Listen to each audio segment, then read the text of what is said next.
पश्चिम बंगाल की मुख्यमंत्री ममता बनर्जी ने बीजेपी को चैलेंज किया है। ममता ने कहा है कि बीजेपी पहले वो बंगाल में 30 सीटें जीतकर दिखाए, बाद में 294 का सपना देखे। वहीं किसान आंदोलन के बीच कांग्रेस नेता राहुल गांधी केंद्र सरकार पर शायराना अंदाज में निशाना साधा। राहुल गांधी ने ट्वीट कर लिखा, युवा पर बेरोजगारी की मार, जनता पर महंगाई का अत्याचार, किसान पर मित्रों वाले कानूनों का वार, यही है मोदी सरकार। कृषि कानून पर एक बार फिर सियासत गर्मा गई है। एआईसीसी में प्रेस कॉन्फ्रेंस कर डोटासरा ने राज्यपाल पर निशाना साधा। डोटासरा ने कहा, संशोधित कानून को राज्यपाल ने 2 महीने से रोक रखा है। साथ ही डोटासरा ने मोदी सरकार पर निशाना साधते हुए कहा कि मोदी जी ने किसानों से वादा किया था कि उनकी आय दोगुनी होगी, लेकिन अब केंद्र सरकार षड्यंत्र रचकर किसानों का समर्थन मूल्य खत्म करना चाह रही है। साथ ही डोटासरा ने कहा कि राजस्थान का मुख्य विपक्षी दल बीजेपी किसानों का साथ देने की बजाय प्रदेश में प्रजातांत्रिक तरीके से चुनी हुई सरकार को गिराने का षड्यंत्र कर रही है। परिवहन मंत्री प्रताप सिंह खाचरियावास ने भी नए कृषि कानून पर एक बार फिर हमला बोला। उन्होंने कहा कि नए कृषि कानूनों से किसानों को फायदा नहीं होने वाला। गृह रक्षा एवं नागरिक सुरक्षा विभाग मंत्री जवाहर लाल जाटव ने कहा कि कृषि कानून को लेकर किसानों की परेशानियां नहीं समझी जा रही है और केंद्र सरकार की हठधर्मिता के कारण किसान सड़कों पर आ गए। कृषि राज्य मंत्री लालचंद कटारिया कृषि अध्यादेशों के खिलाफ किसानों से संवाद किया और तीनों अध्यादेशों को काला कानून बताते हुए तीनों अध्यादेशों को वापस लेने की मांग की। अल्पसंख्यक मामलात के मंत्री सालेह मोहम्मद झुंझुनू के दौरे पर है। इस दौरान न्यूज 18 से बातचीत में उन्होंने गहलोत सरकार की 2 साल की उपलब्धियां गिनवाई, साथ ही मदरसों को संवैधानिक दर्जा दिलवाने पर जोर दिया। कृषि कानूनों के खिलाफ आंदोलनकारी किसानों और सरकार के बीच 30 दिसंबर यानी कि कल बैठक होगी। ये बैठक दोपहर 2 बजे दिल्ली के विज्ञान भवन में होगी। अलवर के हरियाणा बॉर्डर पर किसानों का आंदोलन जारी है। इस बीच किसान आंदोलन के पड़ाव स्थल पर देर रात हनुमान बेनीवाल पहुंचे, जहां पर उन्होंने किसान नेता रामपाल जाट से मुलाकात की और धरना दे रहे किसानों की हौसला अफजाई की। कृषि कानून के खिलाफ देश भर में किसानों का प्रदर्शन जारी है। पटना की सड़कों पर तेज प्रदर्शन हुआ। यहां प्रदर्शनकारियों ने पत्थरबाजी की और पुलिस ने इन प्रदर्शनकारियों को रोकने के लिए दंगा निरोधी दस्ते को बुलाया। इस दौरान पुलिस ने लाठीचार्ज किया। किसान आंदोलन के बाद हरियाणा पंजाब में मोबाइल टावरों पर पड़ रही रिपोर्ट के मुताबिक अब तक राज्यों में 1200 से ज्यादा मोबाइल टावरों को नुकसान पहुंचाया जा चुका है। कई मोबाइल टावरों की बिजली काट दी गई तो कई जगह तार के बंडल जला दिए गए। कोरोना वायरस के नए स्ट्रेन ने चिंता बढ़ा दी है। भारत में भी इसकी एंट्री हो गई है। देश में कोरोना वायरस के नए स्ट्रेन के कुल 6 केस मिले हैं। वहीं नए स्ट्रेन में दहशत के बीच स्वास्थ्य मंत्रालय ने दावा किया है कि कोरोना की वैक्सीन नए स्ट्रेन पर भी प्रभावी होगी। लोगों की घबराने की जरूरत नहीं है। भारत में कोरोना का नया स्ट्रेन के लक्षण मिलने के बाद भारत सरकार अलर्ट पर है और नागर विमानन मंत्री हरदीप सिंह पुरी का बड़ा बयान सामने आया है। हरदीप पुरी ने कहा है कि ब्रिटेन से आने वाली फ्लाइट पर लगी रोक को आगे बढ़ाया जा सकता है। एक न्यूज एजेंसी से बात करते हुए हरदीप पुरी ने कहा कि भारत ब्रिटेन के बीच उड़ानों के अस्थायी निलंबन को थोड़ा और बढ़ाना पड़ेगा। प्रधानमंत्री नरेंद्र मोदी ने मंगलवार को ईस्टर्न डेडिकेटेड फ्रेट कॉरिडोर के खुर्जा भावपुर सेक्शन की शुरुआत की है। उत्तर प्रदेश में मौजूद ये सेक्शन करीब 5000 करोड़ रुपए की लागत से तैयार किया गया है। कार्यक्रम के दौरान यूपी सीएम योगी आदित्यनाथ भी शामिल हुए। योगी ने कहा कि इस सेक्शन की शुरुआत के साथ ही प्रदेश के अलग अलग जिलों में बन रहे प्रोजेक्ट को आगे तक पहुंचाया जा सकेगा। यूपी सीएम योगी आदित्यनाथ ने कहा है कि पहले मालगाड़ियों की गति सिर्फ 25 किलोमीटर प्रति घंटा थी, जो अब 75 किलोमीटर प्रति घंटा तक पहुंच गया है। पूरे कॉरिडोर का 75% भाग यूपी में ही है। तमिलनाडु विधानसभा चुनाव से पहले सुपरस्टार रजनीकांत ने बड़ा ऐलान किया है। बयान जारी करते हुए रजनीकांत ने कहा कि वो कोई राजनीतिक दल नहीं बनाने जा रहे हैं, लेकिन तमिलनाडु के लोगों के लिए काम करते रहेंगे। रजनीकांत ने अपने बयान में कहा है कि बीते दिनों उनकी तबीयत में जो गिरावट हुई है वो इसे भगवान के लिए चेतावनी मानते हैं। आज फिल्म स्टार आलिया भट्ट और रणबीर कपूर जयपुर पहुंचे। फिल्म स्टार्स का रणथंभौर जाने का कार्यक्रम है। फिल्म अभिनेत्री कंगना रनौत आज मुंबई के सिद्धिविनायक मंदिर पहुंची, जहां उन्होंने मंदिर में माथा टेका। इस दौरान कंगना ग्रीन साड़ी में नजर आई। जैसलमेर के एक शादी समारोह में फायरिंग का वीडियो वायरल हो रहा है। वीडियो वायरल होने के बाद आरोपी युवक की पहचान हो चुकी है। पुलिस प्रोडक्शन वारंट के तहत यूपी उसे पूछताछ कर रही है। भरतपुर के सीकरी इलाके के कोलरी गांव में शादी समारोह के दौरान डीजे बजाने को लेकर विवाद हो गया। दो पक्षों के बीच फायरिंग हुई, जिसमें 2 लोग गंभीर रूप से जख्मी हो गए। घायलों को जिला अस्पताल में भर्ती कराया गया है। दोनों पक्षों ने एक दूसरे के खिलाफ मामला दर्ज कराया है। पुलिस मामले की जांच में जुटी है।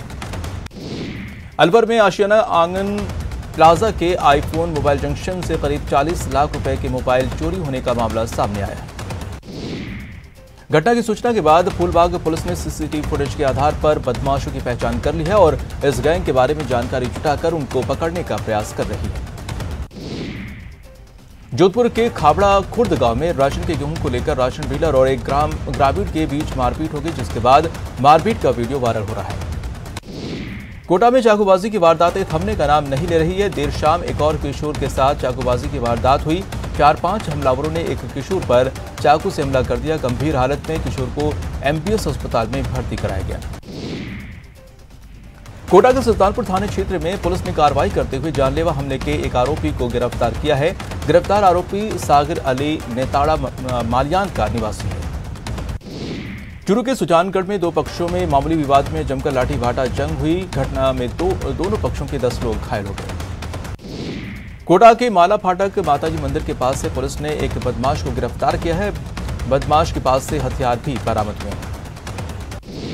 करौली की एसबीआई शाखा में चोरी की कोशिश नाकाम हुई। सफाई कर्मचारी के बैंक में आने के बाद पुलिस मौके पर से फरार हो गई। पुलिस सीसीटीवी फुटेज खंगाल रही है।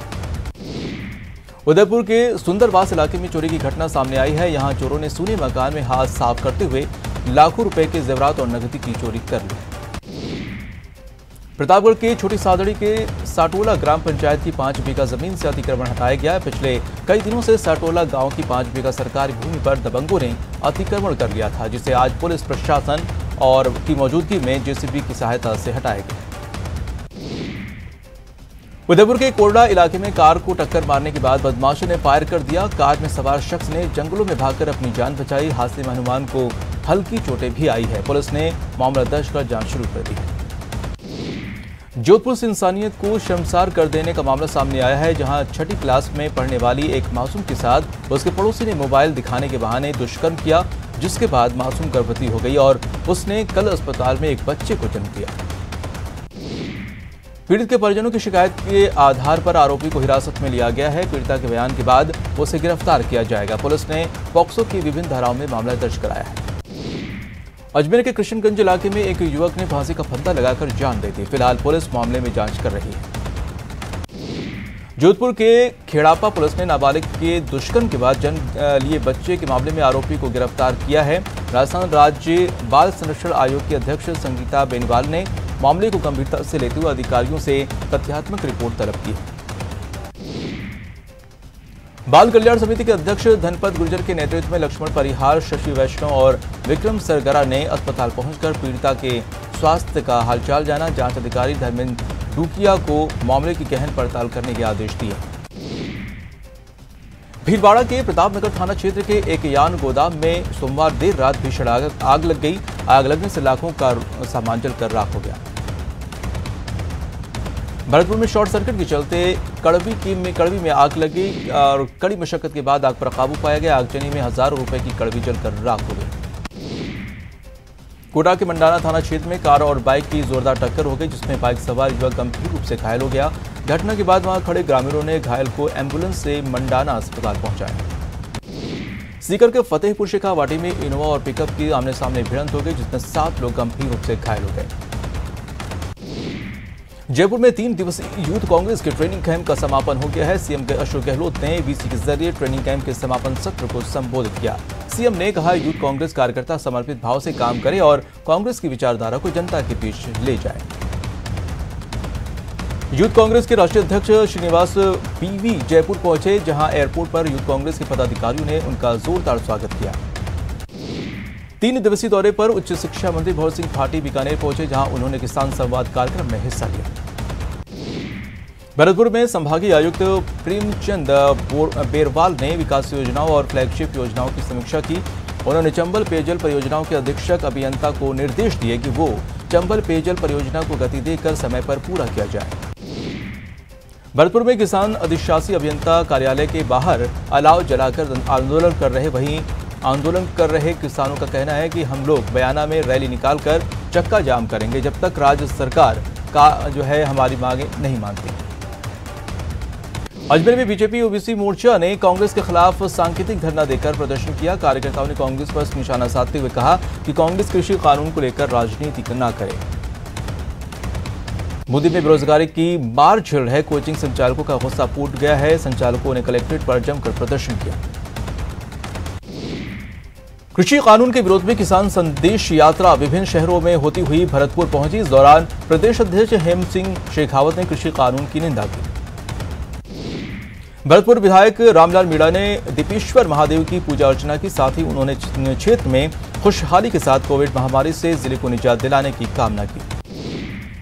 चौहटन विधायक पद्माराम मेघवाल एक बार फिर अपने विवादित बयान से सुर्खियों में आ गए हैं। विधायक पद्माराम मेघवाल का कहना है कि जनता अनपढ़ है, इसलिए उन्हें वोट दे दिया। यूडीएच मंत्री शांति धारीवाल जयपुर के ईएचसीसी में भर्ती हैं। यहां उन्हें रूटीन चेकअप के लिए भर्ती कराया गया है। धारीवाल के हार्ट की एंजियोग्राफी में एक आर्टरी में मिला जो 100% ब्लॉकेज है। मंत्री शांति धारीवाल के हार्ट में स्टंट लगाया गया है। डॉक्टर समीन शर्मा, डॉक्टर दिनेश गौतम और डॉक्टर जीएल शर्मा की देखरेख में इलाज चल रहा है। 1-2 दिन में मंत्री शांति धारीवाल को अस्पताल से छुट्टी मिल जाएगी। झुंझुनू में लोक सेवा ज्ञान मंदिर ट्रस्ट ने साल में 2000 दिव्यांगों को सरकारी सहायता करवाई। अलवर के मुंडावर में 7 सूत्री मांगों को लेकर सरपंच संघ ने एसडीएम को ज्ञापन सौंपा। बिजली पानी समेत कई मांगों को लेकर सरपंच संघ विरोध जता रहे हैं। बीकानेर में कल राजस्थान संयुक्त मंत्रालयिक कर्मचारी संघ की बैठक का आयोजन किया गया। बैठक में प्रदेश अध्यक्ष मनीष सिंह विधानिक ने कहा कि सरकार ने मंत्रालय कर्मचारियों की मांगों पर आंदोलन की हुकार भरने का फैसला किया है। उदयपुर में आयुर्वेद छात्रों ने जिला प्रशासन को ज्ञापन सौंपा। इस दौरान 50% आरक्षण में कटौती का विरोध किया है। राजसमंद में मिनरल्स फैक्ट्री में उड़ती धूल, मिट्टी और अतिक्रमण से परेशान ग्रामीणों ने उग्र प्रदर्शन किया। लोगों ने फैक्ट्री बंद करवाने की मांग की है। भरतपुर के कलेक्ट्रेट सभागार में संभागीय आयुक्त प्रेमचंद बेरवाल ने जनसुनवाई की। जनसुनवाई के दौरान अपनी पीड़ा डीसी को बताई। अजमेर में आप पार्टी पदाधिकारियों ने अपनी मांगों को लेकर जिला कलेक्टर को ज्ञापन सौंपा और कहा कि राजस्थान अपने आप में इतिहास है और ऐसे इतिहास को ज्यादा महत्व देना जरूरी है। अतिरिक्त पुलिस महानिदेशक नीना सिंह अजमेर पहुंची, जहां उन्होंने आईजी ऑफिस का निरीक्षण किया। साथ ही पुलिस अफसरों के साथ मीटिंग भी लेंगी। भरतपुर के नदवई विधायक जोगिंदर सिंह अवाना के नेतृत्व में नवनियुक्त अध्यक्ष, उपाध्यक्ष और पार्षदों के प्रतिनिधिमंडल ने सीएम गहलोत से मुलाकात की। इस दौरान मुख्यमंत्री अशोक गहलोत ने विधायक जोगिंदर सिंह अवाना को बधाई दी। अजमेर में आंगनबाड़ी कार्यकर्ताओं के लिए सम्मान समारोह का आयोजन किया गया। समारोह में कार्यकर्ताओं का हौसला बढ़ाया। झुंझुनू में भाजपा के ओबीसी मोर्चा की ओर से सरकार 2 साल के कार्यकाल का विरोध किया गया। कार्यकर्ताओं ने सरकार के 2 साल के शासन को कुशासन बताया। सरकार ने आम लोगों के साथ कुठाराघात किया है। भरतपुर में राष्ट्रीय भ्रमण महासंघ की ओर से परिचय सम्मेलन का आयोजन किया गया। इस दौरान समाज की कुरीतियों को दूर करने का आह्वान किया गया। अब खबर सीकर से, जहां लक्ष्मणगढ़ के पास श्यामपुरा गांव में घुस आए पैंथर को वन विभाग की टीम ने रेस्क्यू कर लिया है। गांव वालों की सूचना पर देर रात जयपुर में आई वन विभाग की टीम ने पैंथर को ट्रैंकुलाइज कर रेस्क्यू किया। चित्तौड़गढ़ के समीपस्थ में अज्ञात वाहन की टक्कर से एक पैंथर की मौत हो गई, जिसके शव का पोस्टमार्टम कराकर अंतिम संस्कार कर दिया गया। चित्तौड़गढ़ के सिंहपुर में ग्रामीणों ने स्थानीय खाद्य फैक्ट्री निकलने वाली गैस को लेकर आपत्ति जताई है। ग्रामीणों ने कलेक्टर को ज्ञापन सौंपकर गैस का प्रवाह बंद कराने की मांग की है। करौली में जिला मुख्यालय को रेल लाइन से जोड़ने की मांग को जोर पकड़ रही है, जिसको लेकर रेल विकास समिति सदस्यों ने सांसद जसकौर मीणा से मुलाकात की। फिलहाल इस बुलेटिन में इतना ही। नमस्कार।